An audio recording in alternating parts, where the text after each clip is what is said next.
اب اسحاق بوڑھا ہو چکا تھا اور اس کی نظر اتنی کمزور تھی کہ وہ تقریباً اندھا ہو چکا تھا۔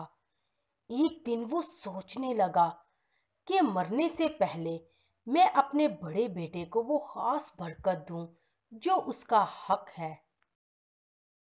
اس لیے اس نے اپنے بیٹے عیساؤ کو بلا کر کہا، بیٹا، تم شکار کے لیے جنگل میں جاؤ اور ایک موٹا تازہ جانور لے آؤ۔ اس کا گوشت پکا کر میرے لیے مزیدار کھانا تیار کرو۔ پھر کھانا کھانے کے بعد میں تم کو برکت دوں گا۔ بچوں کی ماں ربکا نے یہ ساری باتیں سن لی۔ اسے خداوند کا وعدہ ضرور یاد تھا کہ یعقوب کو پلوٹھے کی برکت ملنی چاہیے۔ اب وہ سوچنے لگی کہ اس مسئلے کا حل نکالنا اس کی اپنی ذمہ داری ہے۔ خداوند پر بھروسہ رکھنے کے بجائے اس نے یعقوب کو بلایا اور کہا، کیا تمہیں معلوم ہے کہ میں نے تمہارے باپ کی کیا بات سنی ہے؟ وہ عیساؤ کو یہ خاص برکت دینا چاہتے ہیں۔ جلدی جا کر ریوڑ میں سے 2 اچھی سی بکریاں لے آؤ تاکہ میں ان کا گوشت پکا سکوں۔ پھر تم ہی اپنے باپ کے پاس گوشت لے جاؤ اور وہ تمہیں برکت دیں گے۔ یعقوب یہ سن کر ڈر گیا اور کہنے لگا، لیکن میرے بھائی کے جسم پر بال ہیں اور میرا جسم صاف ہے۔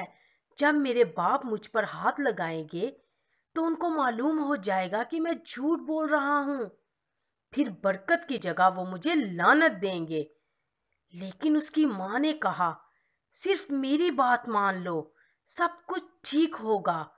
اس لیے یعقوب نے اپنی ماں کی بات مان لی۔ اس نے خداوند کی فرما برداری نہیں کی جس نے ہمیں حکم دیا تھا کہ جھوٹ نہ بولو۔ گوشت تیار کرنے کے بعد ربکا نے بکریوں کی کھالیں لیں اور یعقوب کی گردن اور بازوؤں پر لپیٹ دیں اور اسے عیساؤ کے کپڑے پہنا دیے تاکہ ان کپڑوں کی خوشبو سے ایسا لگے جیسا یہ عیساؤ ہو جو ابھی جنگل سے آیا۔ پھر یعقوب اپنے باپ کے پاس گیا۔ ابو جی، میں آ گیا ہوں، یعقوب نے کہا۔ اسحاق نے پوچھا، تم کون ہو؟ پھر یعقوب نے جواب دیا، ابو جی، میں آپ کا پلوٹھا بیٹا عیساؤ ہوں۔ یہ کھانا کھا کر مجھے برکت دیں۔ اسحاق نے کہا، بیٹے، تم تو بہت جلدی جانور کا شکار کر کے واپس آئے ہو۔ جی ہاں ابو جی، یعقوب نے کہا، خداوند نے میری مدد کی۔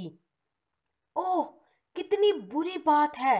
گناہ کرتے ہوئے بھی یعقوب نے خداوند کا نام لیا۔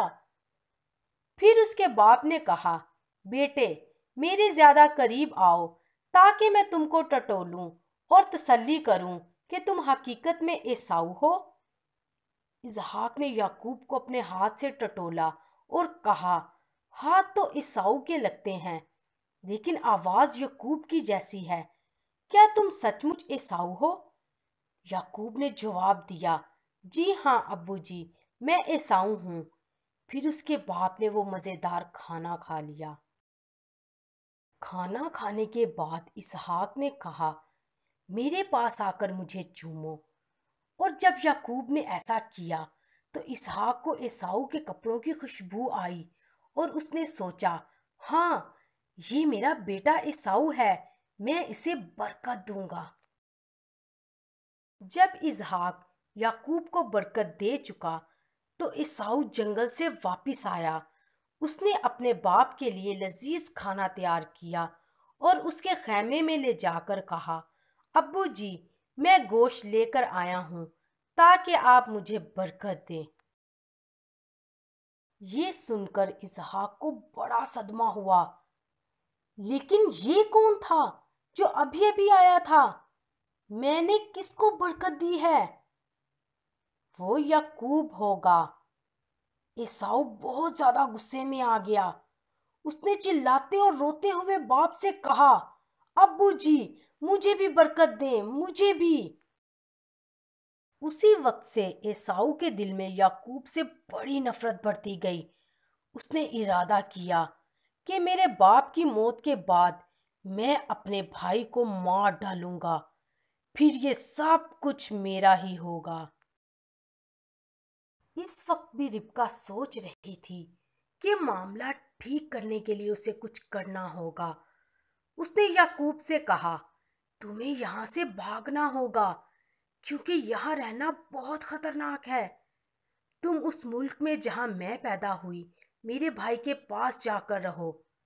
جب ایساؤ کا غصہ ٹھنڈا ہو جائے گا تو میں تمہیں واپس لانے کے لیے کسی کو وہاں بھیجوں گی۔ ربکا اسحاق کے پاس بھی گئی اور کہنے لگی، میں نہیں چاہتی کہ یعقوب ایساؤ کی طرح اس ملک سے دلہن لے۔ آپ اسے اس ملک کو بھیجیں جہاں سے میں آئی تھی، تاکہ ہمارے رشتہ داروں میں سے کسی لڑکی سے شادی کرے۔ اسحاق نے ربکا کی بات مان لی اور ایک بار پھر یعقوب کو برکت دیتے ہوئے اس کو دور دراز ملک کو بھیجا۔ کتنا افسوسناک خاتمہ! آپ دیکھیں، ابھی یعقوب بالکل اکیلا اپنے گھر سے جا رہا ہے۔